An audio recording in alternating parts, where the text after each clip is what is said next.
Welcome back to the channel, everybody. Big victory today. Green Bay Packers moved to 5-2 on the season with the victory over the Houston Texans, 24-22. I know right away you're gonna notice that I'm wearing a white hat, white shirt. That's because Green Bay was wearing their all-white unis get up. I absolutely love those combination. I'm a sucker for all white stuff or all one color stuff. They never, wear the white jerseys with the white pants, more than once in a season, but I absolutely love when they do that. So I'm that asshole fan that, even though I'm not at the game, I'm going to wear all white because, yeah, I'm just that guy and I just love this team. And what a fucking day. Where do I even begin? Jordan Love going full Brett Favre, you know, he's Brett Favre. I mean, some people hate that comparison. Some people use it all the time. He is so similar to Brett Favre. It's not even funny, and that's not even necessarily a bad thing. Brett Favre. The later we go on, seems like everyone just remembers him as the guy who throws interceptions all the time. And yes, all-time leader in interceptions of all time by any quarterback. Yeah, that's him. But the man was still great, and threw the most touchdown passes of all time when he broke that record.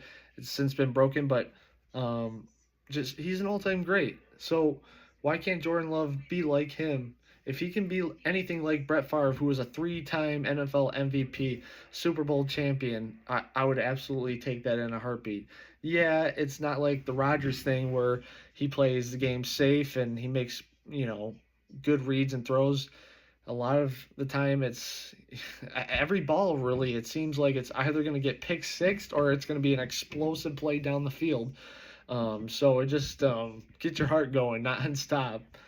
And coming after last week's win over um, coming over last week's win, it was very I was mentioning how the game was very relaxed. I didn't have a high heart rate watching the game at all. It was kind of nice. Well, complete opposite today. Green Bay Packers once again shooting themselves in the foot non-stop to the point where that's what's stopping this team. This team is an absolute fucking unit on offense, an absolute juggernaut of a team. This team is really great. It's a really great football team, especially a team for being the youngest in the NFL. This team is great, and the only thing stopping them is once again them shooting themselves in their own damn foot. Jordan Love throwing two awful interceptions, especially the second one, absolutely uncalled for.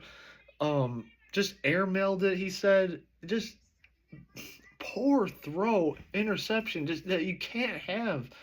Um, and to go along with the special teams unit led by Rich Bisaccia, the highest paying special teams coach in the NFL, just absolutely kicking themselves in the dick each and every week. And it's so frustrating. If it's Keyshawn Nixon not fielding the punt return, which ultimately led to him jumping out of the way last second, thus hitting Corey Ballentine, and then the Houston Texans getting the ball, in the red zone, just complete and utter shooting themselves in their foot. Like, what are you doing, Keyshawn Nixon? And then what do? They sub him out real quick and give Jaden Reed the punt return job back. And what does he do? He fields a punt at the 1 yard line, runs out of bounds, and then tries to run back infield and gets to like the 3 yard line. Like, dude, Jaden Reed, I love you, dog. Just please, just let that sail out of bounds. You take your chances. Just you can't feel or you even wave the fair catch or whatever, but like you catch the ball and then you run back into the end zone and then try to do something. Thankfully you were able to get to the 3 yard line, but gee, just let that shit get a touchback, set up your offense in a better position. And thankfully the saving grace for the special teams is you got McManus kicking the game-winning field goal, ice in his fucking veins, signed on Wednesday, kicked the game-winning field goal today. Yes, I'm not going chronologically, but you get my point. Made the 45-yard field goal, I think it was. Texans called timeout. It's just like, what the fuck? Now he's got to make it again. Hits it again for the second time. Absolutely fucking awesome. I was so fucking stoked. Daniel Whalen, probably the MVP of the game, though. made huge critical punts today, like 360 yard punts, 60 plus yard punts to completely flip the field, especially when, we were getting stopped on offense, like back in our 10, 20 yard line. He was able to kick it and flip the field. Absolutely beautiful shit. MVP. We have the top three punter in the league. I know Bears got a top punter this year, drafting the rookie in the fourth round, but Daniel Whalen is absolutely killing it. Love how he's playing this season. Just absolutely lights out stuff by Dalian Whalen. So shout out to him. Um, but back to Jordan Love. Once again, that shooting themselves in the foot. Two awful interceptions today. No excuses, no doubt about that. Absolutely ugly stuff. But what I can appreciate is he goes back to the sideline, still cool, calm, and collected. Um, and just just erases it from his brain. That's like his superpower. That's like one of his best qualities as a quarterback. He just absolutely shuts off the lights and then goes to the next drives and pretends like he doesn't even he didn't make that mistake. And more often than not, he plays a lot better after he makes those mistakes. And finished the game 24 for 33, 220 yards passing, 3 touchdowns, 2 interceptions with a 95 quarterback passer rating. Just total Brett Favre stat lines, 3 touchdowns. He missed 2 games this year. He is leading the NFL in touchdown passes. Just absolutely fucking awesome stuff. Only problem is he's missed 2 games this year, and he's leading the NFL in interceptions. Absolutely brutal shit. Especially, coming from last year, the final 10 games, I think it was that final 10 game stretch of the season. He only had 1 or 2 picks in those 10 games, and now he's got, at least 5, 6, 7, or 8. I can't recall off the top of my head, but, it's like 5 straight games with an interception. Just like, oh my goodness, you just never. It's been a while since you've seen that type of play, but again, he erases it and he goes out there and fucking slings the ball. I think he's got a good arm. I think he's got zip on the ball too, but it's not super spectacular. But he just is. He doesn't. He will take risks, and for better or for worse, that's his game, and he's sticking to it. And hopefully, all you hope is he goes back, he learns from his mistakes like he did last year, and he continues to get better. So that's all you can hope for. And you're lucky that the Green Bay Packers get a win after having -3 in the turnover battle on the day. That almost never ever happens in the NFL. Green Bay -3 in the turnover battle somehow wins this football game. And I'll tell you how they won this game. Josh Jacobs, 12 carries, 76 yards, 6.3 average to go along with 5 catches, 16 yards, and his first ever career reception touchdown. Absolutely love it. It was the longest active streak from any NFL player in NFL history to play in an NFL game and not catch a touchdown. Glad he got one today. Glad he got in the fucking Lambeau Leap seats. Love to see it. Romeo Doubs absolutely clutched today. 8 catches, 94 yards. A couple weeks ago, everybody, and maybe including myself, wanted this guy out of this organization, wanted him traded, would take anything. A bag of balls, a 3rd round pick, 4th round pick, 5th round pick for the guy. If anybody was making that call, everybody wanted him out after no showing a couple weeks ago. Now we can see he's probably, this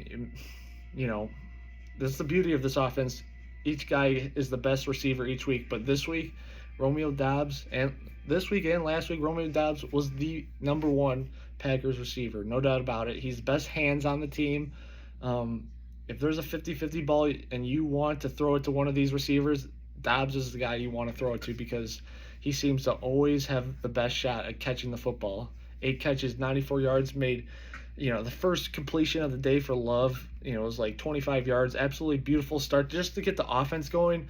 Then Love seems to, the very next couple plays, throws that awful interception.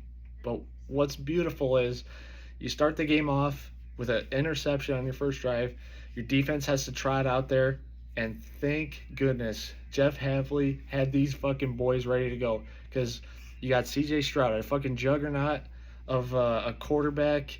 And the Texans, Joe Mixon, just absolutely playing fucking lights out this season. Had a fucking game himself today. 25 carries for 115 yards and 2 touchdowns. We'll talk about that a little more later. But you held them to 3 points on a momentum starting drive after that interception. To only hold them to 3 points, that was just such a huge break. It's stuff like that you won't see talked about in the media landscape or the sports centers of the world. But shit like that, holding them to 3 points, they could have just easily just like let them trot into the end zone, restart. Offense puts you in a bad spot, but the defense came to fucking play and it absolutely showed. Evan Williams played 64 out of the 64 snaps on defense, which he's now the starting safety of this team. A rookie, fourth rounder out of Oregon, led the team in total tackles with 9, including 6 solo tackles. The man is a fucking baller. This guy is changing this defense crazy, and I love Bullard, the kid out of Georgia, the second round pick, coming out of college, but I think he only played like 25 of the 64 defensive snaps today. There's a new safety in town, and that's Evan Williams. Hopefully, you can continue to get Bullard in there because I think he's still a great player too. Great tackler, hits hard. Love his game. But Evan Williams has completely transformed this defense, and it just shows because there was a key sequence where the Texans were up 19-14. They just scored a touchdown, and they go for 2, and Evan Williams just absolutely stuffed Joe Mixon in the hole to stop him to get that 2-point conversion, and it was huge. It's in a way it was such a difference maker in the game. The Texans lost by 2.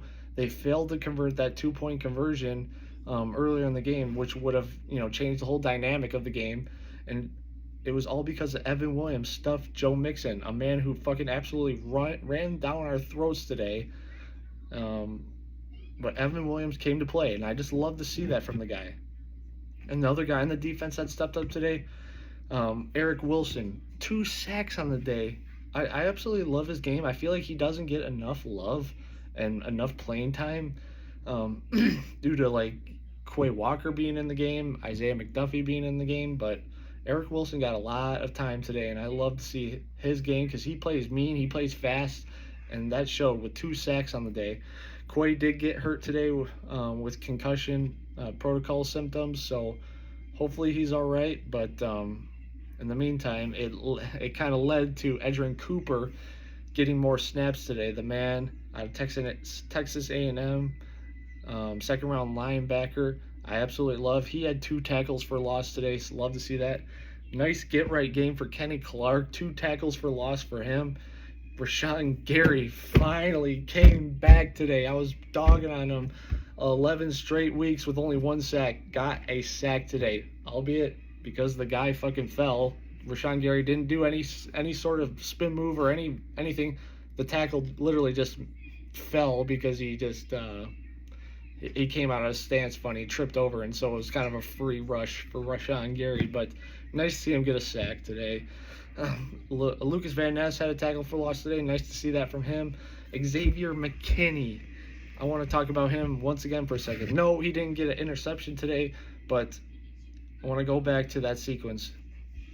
The Green Bay Packers held the Houston Texans to just 3 points in that first offensive drive.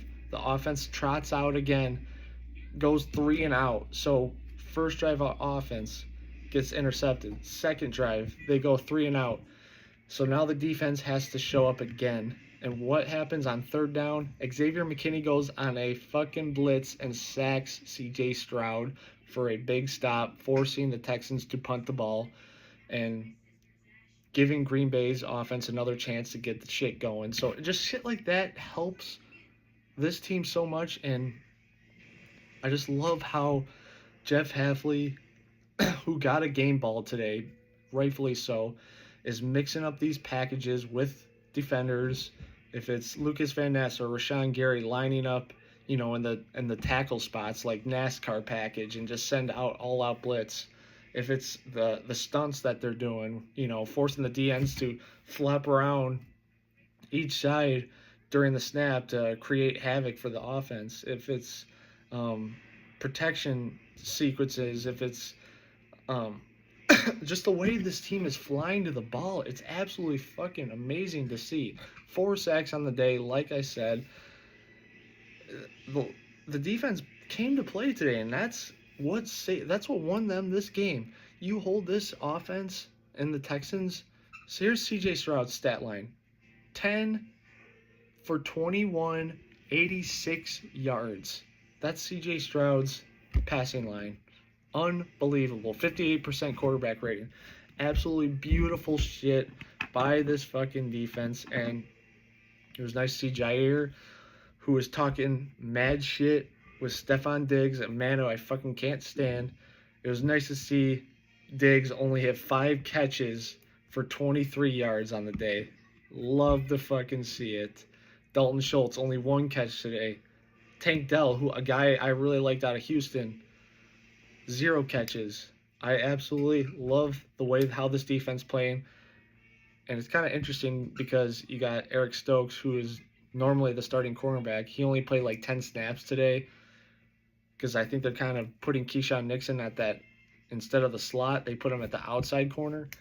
It was nice to see that instead of just keeping these guys in and trying to work things out, which they never fucking do, at least when it comes to Green Bay's defense, they're going to put in the guys that are actually playing fucking well. And what a fucking day by this team. I want to go back to the offense real quick. Dontavian Wicks, 3 catches, 48 yards, and a touchdown. Jordan Love threw an absolute beautiful ball for 30 yards. That's the shit I'm talking about. Throws the interception, finally goes down the field, throws a beautiful, he goes through his progression. He snaps the ball. He goes through a perfect hitch cycle in his quarterback progression and throws the ball 30 yards down the field in the most perfect spot that can be to Dontavian Wicks. Have a fucking day, kid.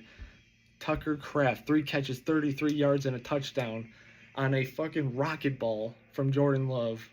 Literally, still by still frame. Probably should have been intercepted, but he threw it so hard, aka like Brett Favre.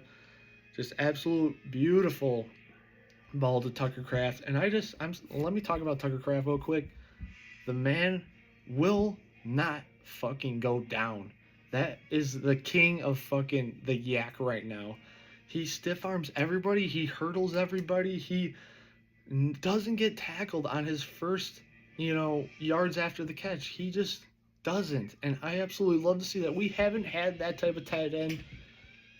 I don't even know if Jermichael Finley did that type of stuff. I can't even remember the last time we had a tight end that didn't go down right away once they were tackled. I don't. I mean, name somebody. I don't. This guy is changing this team for the better, and I absolutely love Tucker Kraft on this team. Love him. Christian Watson, only 1 catch for 9 yards today. They gotta find some way to get him the ball more. He only has like 12, 13 touches on the season all year. Like 13 touches all year. You're 8 games in. There's no excuse for that. This guy is a difference maker. And I know he missed 1 game this year, but he has to get more touches, without a doubt. He's an incredible blocker, which he's making great. I saw him make great blocks today, but you have to get Christian Watson going somehow. This offense is a juggernaut. If Jordan Love can just keep the touchdowns or keep the interceptions down and make smarter decisions, this offense is a fucking juggernaut. Josh Jacobs, get him going. He's averaging 6.3 yards a carry. I'm more of an Aaron Jones guy. I saw him have like a 30-yard touchdown today against the Lions. But Josh Jacobs is doing great so far, and it was a weird stat. I heard Green Bay is going into this game the second most rushing yards in all of the NFL behind the Baltimore Ravens. I was kind of shocked to hear that, but the run game's doing great. The offensive line did great today. If they just stop shooting themselves in the fucking foot, they will do great. And yes, Houston's defense was really injured today. They were missing like a safety. They were missing their cornerback. They're missing two linebackers. I think they're missing a defensive lineman. So they're kind of beat up on defensive wise. But more once again, very very impressed with our defense stopping their incredible offense. Besides for Joe Mixon, he had a fucking day. He's having a great year so far. Um, Run defense has to get their shit situated. It's gonna be it's the Packers' kryptonite. I swear, at least these past 5 years, the run defense has always been kind of shitty. But to hold C.J. Stroud to 86 yards, absolutely, you can't ask for anything else. This defense stepped up today, and if the offense can get their mojo going, which you can see the spurts that they do get their mojo going. If they can get it done consistently and not have pre-snap penalties um and and stupid little mistakes here and there, throwing balls into tight coverages. If Jordan plays at a high level, this team can go so far.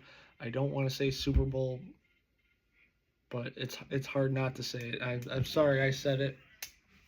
I guess I'll just say it. This team could go to the Super Bowl if they play their fucking game. And that's the beautiful thing. They're the youngest team in the NFL. Last year, at this point, they were 2-5, learning how to win, but they couldn't get the win.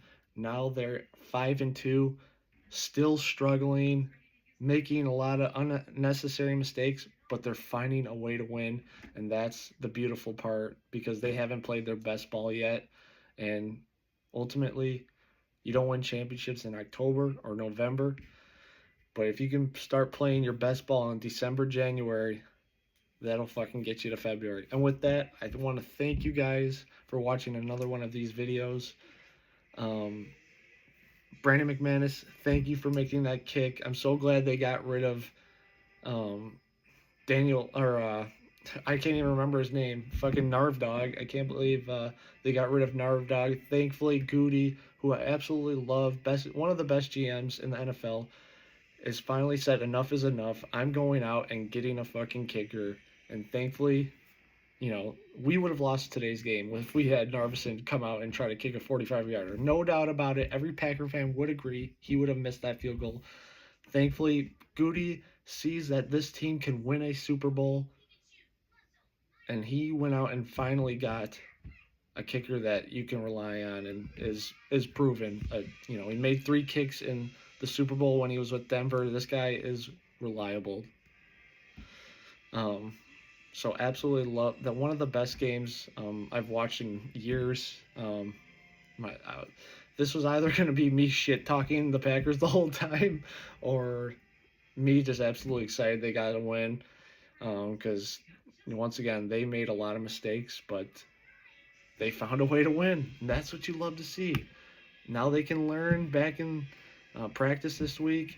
And once again, 2-5 last year, making these mistakes. Now they're 5-2, making some mistakes. And hopefully, like last year, by the end of the year, they're playing their best ball and they can do what they need to do. But once again, thank you guys for watching this video. If you do me a monster favor, like this video, comment down below. Comment down below what's your favorite Packers player of all time. I would love to see what your guys' favorite Packers player is. But until then, as always, go Pack fucking go.